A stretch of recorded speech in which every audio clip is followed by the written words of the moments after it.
ধরনের সাম্প্রদায়িক বক্তব্য ইতিপূর্বে যারা দিয়েছিল, এবং এই সমস্ত বক্তব্যের প্রধান যে গ্রন্থ আনন্দমঠ, এই আনন্দমঠের সাথে পাঠ্যপুস্তকে শিক্ষার্থীদের পরিচিত করে দেওয়া হয়েছে।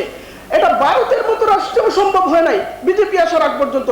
বাংলাদেশে কিভাবে এটা ঘটলো এ বিষয়ে সরকারকে তার অবস্থান পরিষ্কার করা উচিত এবং জাতির কাছে সুস্পষ্ট ব্যাখ্যা দেওয়া উচিত এবং সুনির্দিষ্টভাবে এই জিনিসগুলো পাঠ্যপুস্তক থেকে প্রত্যাহার করা উচিত।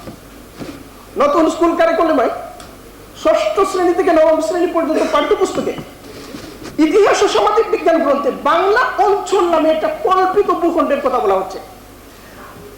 6ষ্ঠ শ্রেণীর বইয়ের 51 নম্বর পৃষ্ঠায় লেখা হয়েছে এই বাংলা অঞ্চল আর আমাদের বর্তমান বাংলাদেশ এক নয়। আগে বাংলা অঞ্চল বৃহত্তর ভারতের অংশ ছিল, বৃহত্তর ভারতবর্ষের অংশ ছিল, যেভাবে শ্রীলঙ্কা ছিল, পাকিস্তান ছিল, নেপাল, ভুটান ছিল।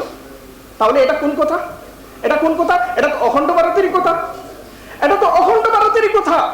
অখণ্ড ভারতের প্রবক্তা যারা, তারা বলে অতীতে এই রাষ্ট্রগুলো ভারতবর্ষের অংশ ছিল, ফলে এই রাষ্ট্রগুলোর স্বাধীনতার কোনো তাৎপর্য নাই, স্বাধীনতার কোনো ঐতিহাসিক ভিত্তি নাই, ভৌগোলিক কোনো ভিত্তি নাই। অখণ্ড ভারতবাদীরা চায় এই রাষ্ট্রগুলোকে আবার পুনর্দখল করে অখণ্ড ভারতের মহাভারতের পেটের ভিতরে লীন করে দিতে। সেই আকাঙ্ক্ষা আমাদের স্বাধীনতাকে চ্যালেঞ্জ করছে। আপনি পাঠ্যপুস্তকের মধ্যে সেই তথ্যটাকে ঢুকিয়ে দিয়ে আমাদের স্বাধীনতার তত্ত্বীয় বুনিয়াদকে আপনি চ্যালেঞ্জ করছেন।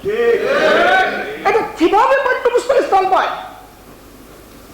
অথচ এখানে মুসলিম বিজয়ীদেরকে, বখতিয়ার খিলজিকে, অন্যান্য মুসলিমদেরকে, সুলতানি আমলকে, মুঘল আমলকে বহিরাগতদের আধিপত্য এবং উপনিবেশ হিসেবে দেখানোর চেষ্টা করা হয়েছে।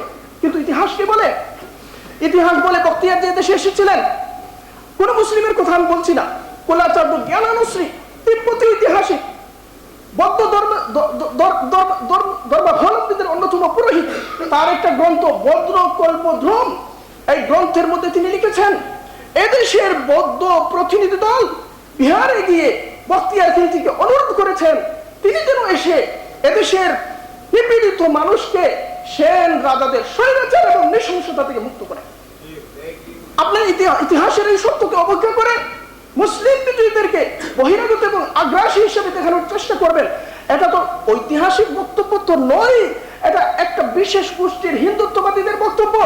এদেশের প্রত্যেক মানুষ, এমনকি সকল হিন্দু হিন্দুত্ববাদকে স্বীকার করে না, এদেশের প্রত্যেক মানুষের উচিত এই ধরনের বক্তব্যকে রিজেক্ট করা, প্রত্যাখ্যান করা। আমরা এখান থেকে প্রত্যাখ্যান করছি।